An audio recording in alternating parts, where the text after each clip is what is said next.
Merlin l'Enchanteur.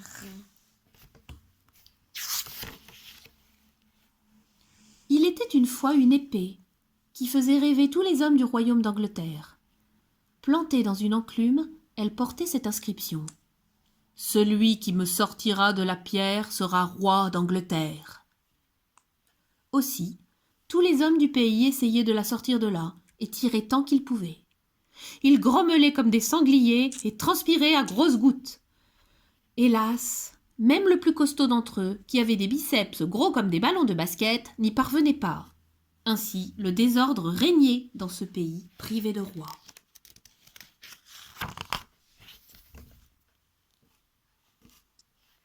Bien loin de la mystérieuse épée vivait Moustique, un petit garçon aussi blond que les blés. Il accompagnait souvent son grand frère à la chasse.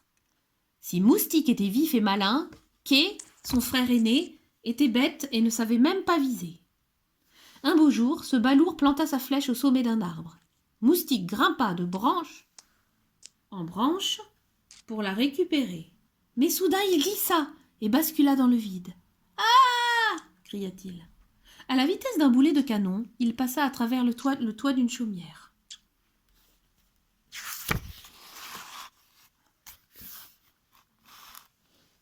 Badaboum! Moustique atterrit sur une chaise. Devant lui se tenait un bonhomme habillé de bleu, avec un chapeau pointu et une barbe si longue qu'elle lui chatouillait les doigts de pied. « Je suis Merlin l'Enchanteur, » dit-il. « Je t'attendais. » Moustique ouvrit des yeux ronds comme des balles de ping-pong. « Oui, j'ai lu dans mon livre de magie que tu allais devenir célèbre. Mais d'abord, il faut t'instruire. Si tu le veux, je serai ton professeur. Allons, conduis-moi là où tu habites. » Ils partirent aussitôt à travers la forêt, suivis d'Archimède, le hibou de Merlin.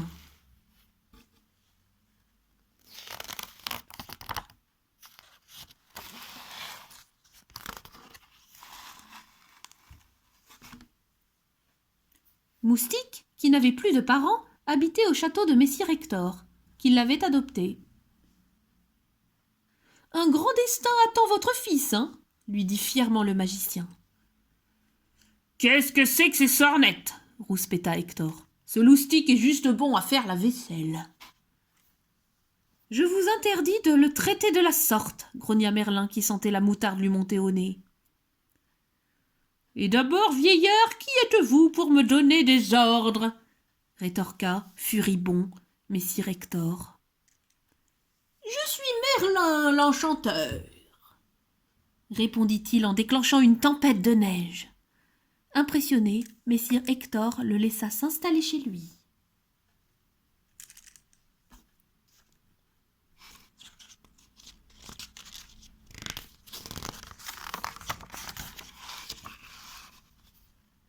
Moustique, Merlin et Archimède partirent se promener. Le magicien apprit à son jeune élève le nom des poissons qui nageaient dans les douves.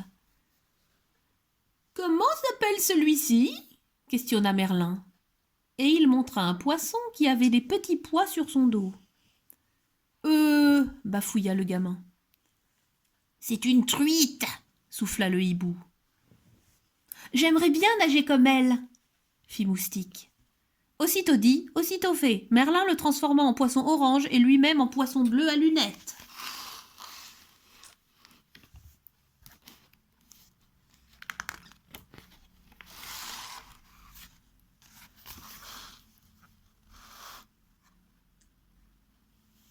Ils fendaient l'onde quand un monstre aux yeux jaunes et rouges sortit de la vase et leur fonça dessus, se régalant par avance de la petite friture qu'il allait s'offrir. « Au secours !» hurla Moustique en faisant des moulinets avec ses nageoires. « Un crocodile !»« Non, c'est un brochet !» dit Merlin. Paniqué, Moustique donna un coup de queue et sauta hors de l'étang. Mais le poisson aux dents pointues l'attendait en dessous, la gueule ouverte. Il allait transformer Moustique en bouillabaisse quand soudain le hibou ferma la gueule du brochet. Merlin rendit alors à Moustique son aspect de petit garçon.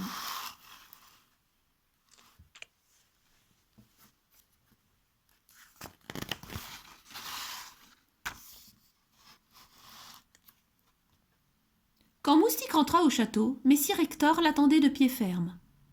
Va faire la vaisselle, fainéant !»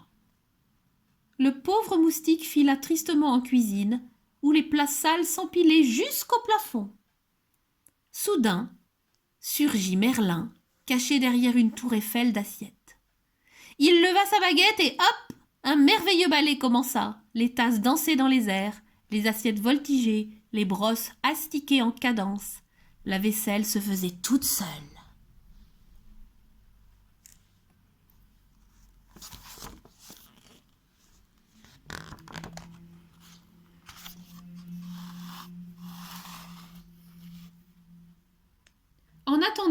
En entendant ce tintamarre, messire Hector et Kay déboulèrent asfolés. Le diable devait se cacher là-dessous. Messire Hector brandit son épée contre les casseroles, mais sa lame se brisa, et il tomba dans le baquet. Les brosses se jetèrent sur lui pour lui frotter les oreilles.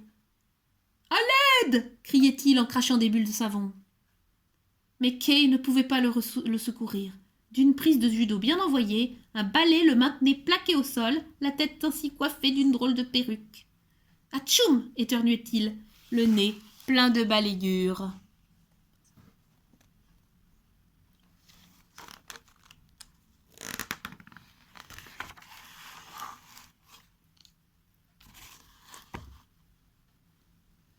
Pendant ce temps-là, Merlin continuait ses leçons. « La terre est ronde, mon enfant, et non pas plate comme une galette. »« Est-ce qu'elle tourne ?» demanda Moustique. « Bien sûr, elle tourne même 2 fois sur elle-même, et autour du soleil. »« Je voudrais bien regarder la terre de plus haut, » fit le garçon curieux. « Rien de plus facile, » dit le magicien, et il changea Moustique en un petit oiseau. Flap, flap, d'un coup d'aile, Moustique s'envola.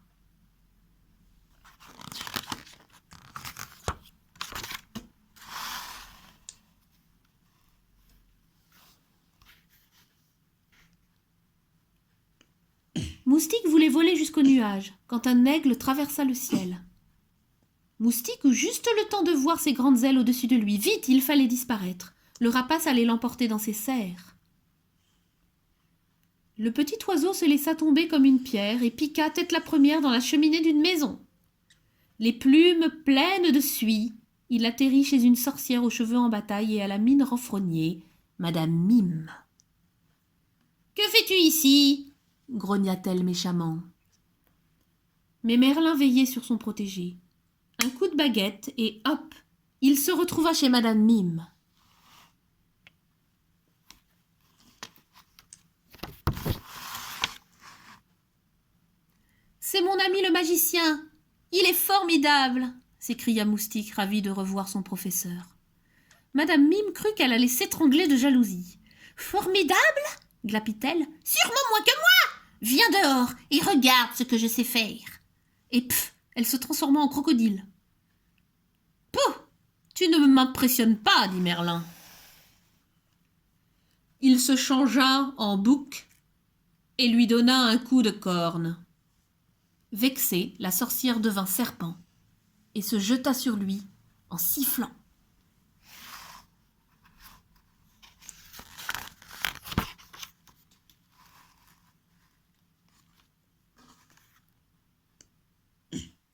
Pour échapper au serpent, Merlin, plus malin, se fit microbe et lui donna la rougeole. Madame Mime, couverte de boutons, se traîna jusqu'à son lit. Moustique et Merlin rentrèrent au château où Kay les attendait. « Aimerais-tu être mon écuyer au tournoi des chevaliers ?» demanda-t-il à son frère. « Oh, tu as mieux à faire !» grommela Merlin. Mais Moustique avait très envie de porter l'épée de Kay. Il accepta donc. Mécontent et déçu, le magicien Merlin décida alors de quitter le Moyen-Âge et de partir en vacances dans une autre époque pour se changer les idées.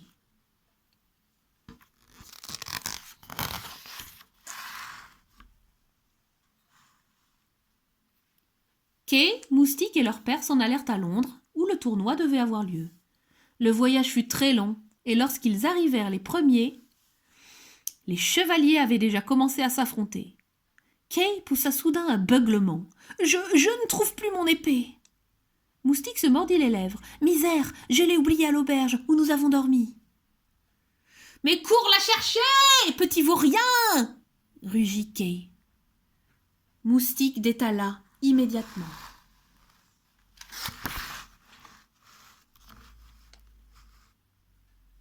Catastrophe. L'auberge était fermée. Qu'allait dire son frère? Archimède, qui avait accompagné Moustique, lui glissa alors à l'oreille. « Suis-moi, j'ai une idée. » Le hibou le conduisit à la fameuse épée, toujours coincée dans son enclume. « Prends celle-ci, » dit-il avec un clin d'œil. Moustique saisit la poignée et une gerbe d'étincelles jaillit. Émerveillé, surpris, le petit garçon tira pourtant sans hésiter. Auréolée de lumière, l'épée sortit comme par enchantement.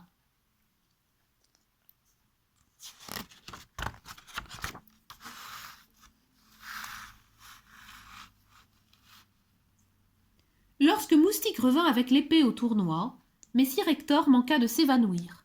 Ce freluquet avait réussi à sortir l'épée, par tous les diables. Une fois remis de ses émotions, il reconnut en Moustique le futur roi et s'inclina. Kay et tous les chevaliers en firent autant.